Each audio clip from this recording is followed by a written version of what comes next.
গম পাই যে যোৱাকালি শনিবাৰ গ'ল, আজি ৰবিবাৰ গ'ল।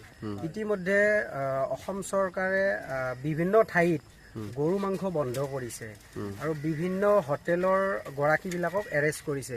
গতিকে আমি আজি সাতদলাবাসী ৰাইজৰ লগতে সাতদলা য়থ ষ্টাৰ ক্লাবে এটা বিশেষ সিদ্ধান্তত উপনীত হৈছোঁ যে আমাৰ এই যিটো ৰাস্তা বৰাম্ব হৈ কলিতাকুছি হৈ সাতদলা হৈ যিটো ৰাস্তা ওলায়, আচলতে এটা মেইন ৰোড এটা আছে, কিন্তু এই ৰাস্তাটোৰে বহুত গৰু গাড়ী অহা যোৱা কৰে।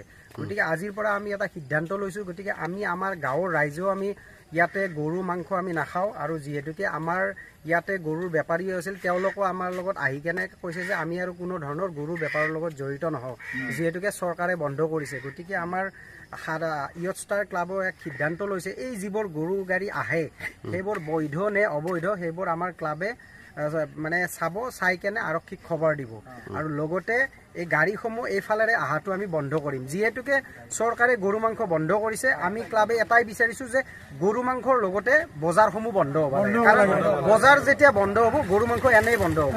আৰু লগতে চৰকাৰক মই এটাই অনুৰোধ জনাইছোঁ যে এই যিটো গৰু মাংস যিটো বিতৰ্ক, আৰু যিটো এই বিতৰ্কটো আচলতে যদি বজাৰবোৰ যদি বন্ধ হয়, গৰু ক'ৰ পৰা আনিব? গতিকে প্ৰথমতে বজাৰ বন্ধ হ'ব লাগে, আৰু ইয়াত লৈ যিটো নিকৃষ্ট ৰাজনীতি যিটো কৰি আছে, বছৰত এবাৰকৈ বন্ধ হয়, এইটো পাৰ্মানেণ্টলি বন্ধ হ'ব লাগে। তেতিয়া আমাৰ মাজত যিটো ভাতৃত্ববোধ হয়তো আগৰ নিচিনা হয়তো ঘূৰি আহক, কাৰণ আগতে এনেকুৱা কোনো ধৰণৰ এনেকুৱা ঘটনা হোৱা নাছিল, যিবোৰ ঘটনা এতিয়া হৈ আছে।